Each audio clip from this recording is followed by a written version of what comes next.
You know, the idea of 10 churches in 10 years came from a desire to reach into the communities of Austin. I became just convinced that we're not going to make disciples unless we live near people that we're doing life together with, because that's what discipleship is following Jesus in the ordinary way of life.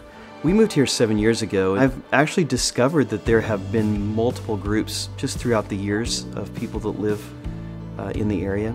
It's kind of amazing actually how many One Chapel folks are in this area.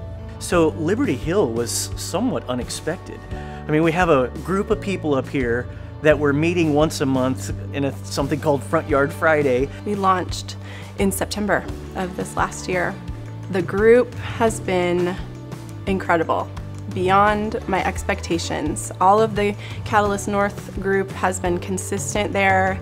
They're bringing friends, they're bringing family, we have neighbors showing up. The group has grown and it's been consistent, and we've seen some incredible personal stories come out of the group. Before I knew it, I kept hearing all these reports of 60 people meeting in somebody's front yard, and it was Tony and Tawny DeYoung, and realizing they were having this hospitality thing happen in Liberty Hill. I was like, what is that, North Dallas? I don't know where this is. I heard this report of an empty church building just down the street that wasn't being used, and I knew that Liberty Hill was a place where people were starting to move to.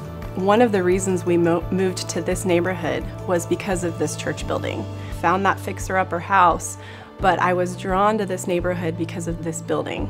It was this just rustic, white, old school church with a steeple, and there was something about it. So as I began to lean into, could this be a place where we would have a campus? Is God doing something here and we need to respond to it? Which I think is really how it happens. You don't know exactly what the next step is, but you're responding to an opportunity. And so our job is really to be prepared. But I learned in this process that when we plant a campus, there's 4 things we need. You need a person who's going to lead that community. You need a place where you're going to be able to have church.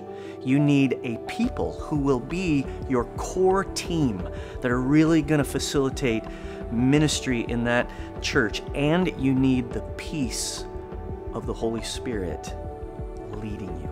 The 4 years that I've been at One Chapel have been incredibly healing for me personally, and I always wanted to be a pastor again. I knew I could be, but honestly I was thinking, I can't believe I'm going to have another chance at doing this.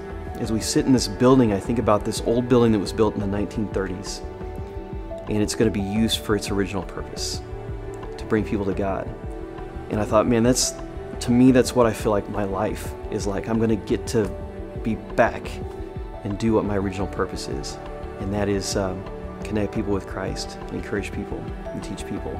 You know, even moving up here, I just felt this place brimming with potential and this anticipation of hearts that are ready. One neighbor in particular, she was driving in her car and she realized that something was missing from her life, and she was stressed out and talking out loud, and she wasn't sure who she was talking to, and then she realized it's Jesus that's been missing from her life. And she told me, that doesn't sound weird to you, right? I said, no, that's exactly it. She's already taken ownership of this building. I just think there are probably dozens, if not 100 people who are in the same heart space and just ready and waiting for this. So our plan would be that we'll do some interest meetings through May and June. We'll start launch team meetings throughout the summer, and there'll be a process by which the community begins to be included, both in the fixing up of the building, but also in the preparing of launching a new church. One Chapel Liberty Hill will officially launch on September 8th, 2019.